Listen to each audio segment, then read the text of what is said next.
Border arrests have soared to an all-time high. According to the new data from Customs and Border Protection, 1.7 million migrants have been arrested along the U.S.-Mexico border in the last fiscal year. Raped and beaten to death on a hiking trail to the suspect, illegal migrant from El Salvador. Investigators say he used a rifle to kill 5 people, including a 9-year-old boy. Teresa Witter joins us live with more on why everyone's immigration status is being called into question. The illegal immigrant suspected in the killing of Georgia College student Laken Riley is now asking to suppress multiple pieces of evidence ahead of the trial. 2 Venezuelan migrants are under arrest in Houston, charged with murdering 12-year-old Jocelyn Nungaray.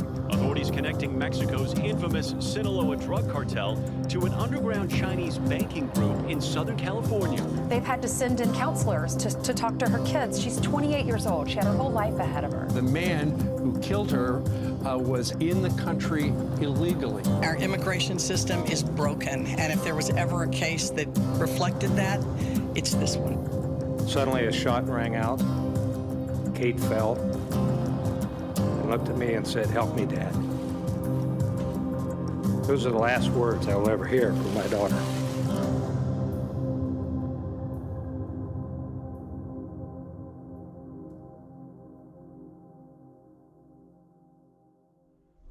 Vámonos. Voltea para atrás, voltea para atrás. No, hombre, ese güey está bien.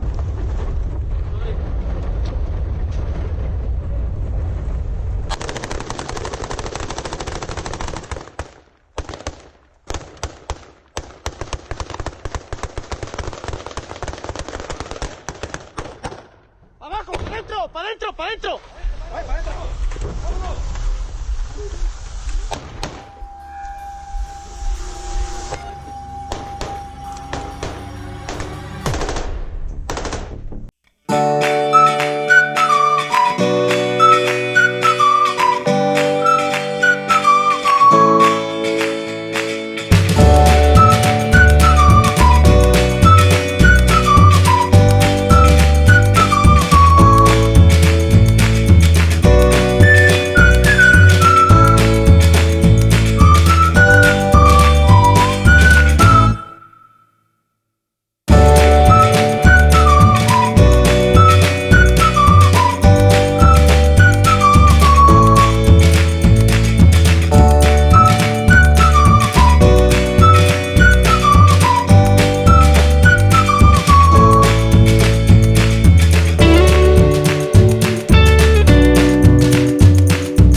ICE data released in 2024 showed that there were 13,099 individuals convicted of homicide among non-detained illegal immigrants in the United States.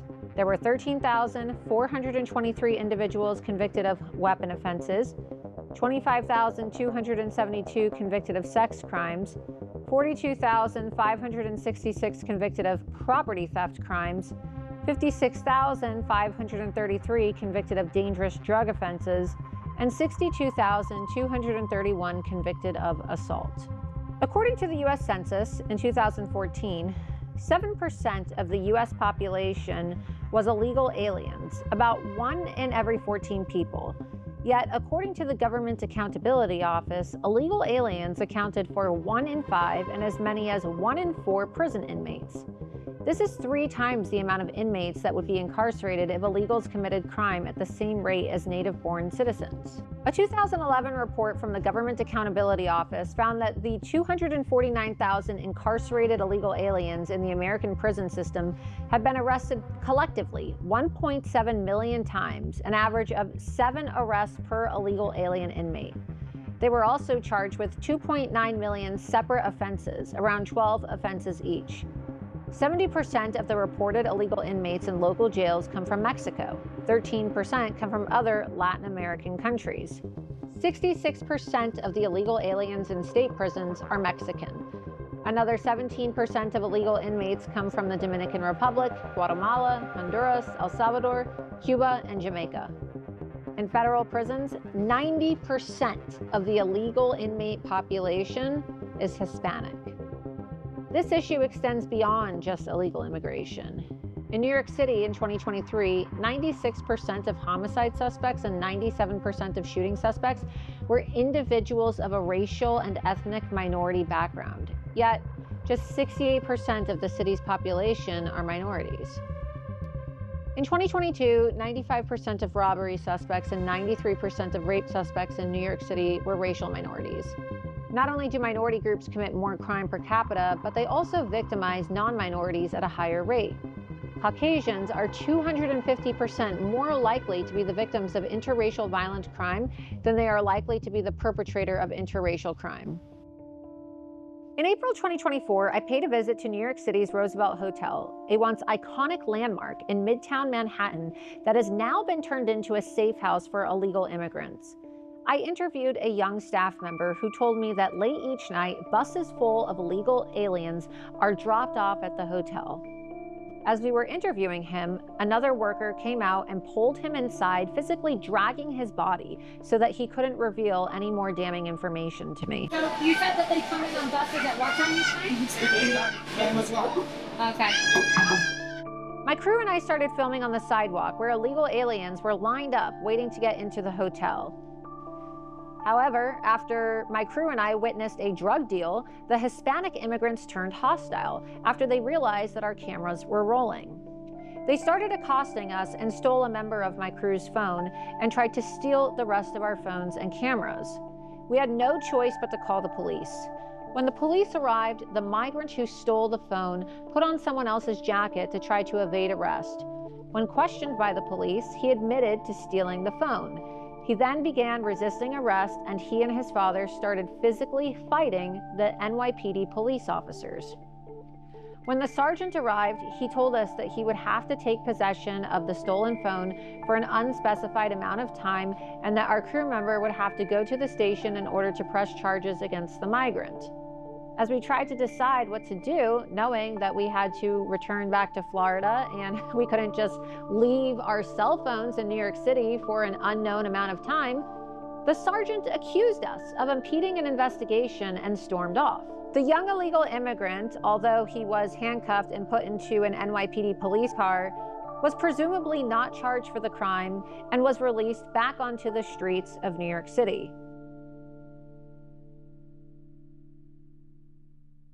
On July 27th, 2022, I received the worst news that a parent doesn't want to hear, that my newly 20-year-old daughter, Kayla Hamilton, was murdered in her own room and left on the floor like trash. At the end of March of 2022, Kayla's murderer was apprehended by Border Patrol crossing illegally into the U.S. at the southwest border in Rio Grande City, Texas.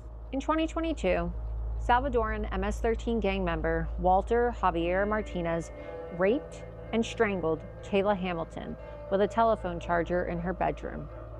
Kayla was a 20-year-old girl diagnosed with high-functioning autism. Kayla's body was found on the floor of her bedroom by her boyfriend.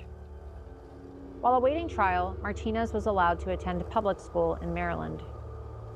Martinez was sentenced to 70 years behind bars.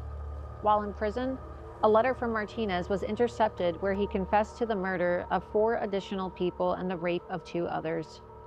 When Martinez first entered the country illegally in March of 2022 during the Biden-Harris administration, he was apprehended by Border Patrol agents. The Salvadoran government knew that Martinez was a member of MS-13. U.S. Customs and Border Protection has not been able to explain how Martinez was able to make it through their vetting process. You had a case in Georgia not very long ago, didn't you? They made an ad about a young woman who'd been killed by an immigrant. Yeah, well, if they'd all been properly vetted, that probably wouldn't have happened. In February of 2024, 22-year-old nursing student Laken Riley was killed while jogging on the campus of the University of Georgia. She was beaten over the head with a rock and choked to death. 26-year-old Venezuelan Jose Antonio Ibarra has been arrested and charged with 10 charges related to the case, including felony murder, malice murder, kidnapping, and aggravated assault with intent to rape. In April, the Department of Homeland Security confirmed to the Senate Judiciary Committee that Riley's alleged murderer was illegally paroled into the country. In September 2023, Ibarra was charged in New York City with a motor vehicle license violation and acting in a manner to injure a child less than 17 years old. He was released, though, before ICE could issue a detainer for him. 6 months later, he would be arrested for the murder of Laken Riley. The Department of Homeland Security has confirmed that Ibarra was granted parole due to detention capacity at the Central Processing Center in El Paso, Texas. Mexican and South American gang violence is so extreme and out of control, it is hard to even put into words. While our government and media focus on wars taking place on the other side of the planet in places like Ukraine and Gaza, cartels like the Jalisco New Generation Gang are videotaping themselves executing countless individuals in some of the most horrific ways imaginable. In one video posted online, a Mexican gang skins a man alive, and then they force their new recruits to wear the victim's face like a Halloween mask while they dance around and laugh. In another horrific video, a man's face and his eyelids are peeled off while he is forced to eat his own fingers. Sostenga la silla hasta que tengamos una vía permeable.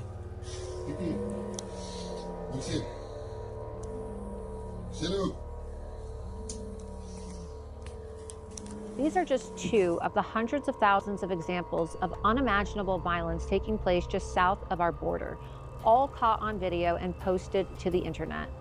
All of this news isn't bad, however, as Bloomberg is reporting that Venezuela's violent death rate has dropped to a 22-year low due to massive, unrestricted immigration northward into the United States of America.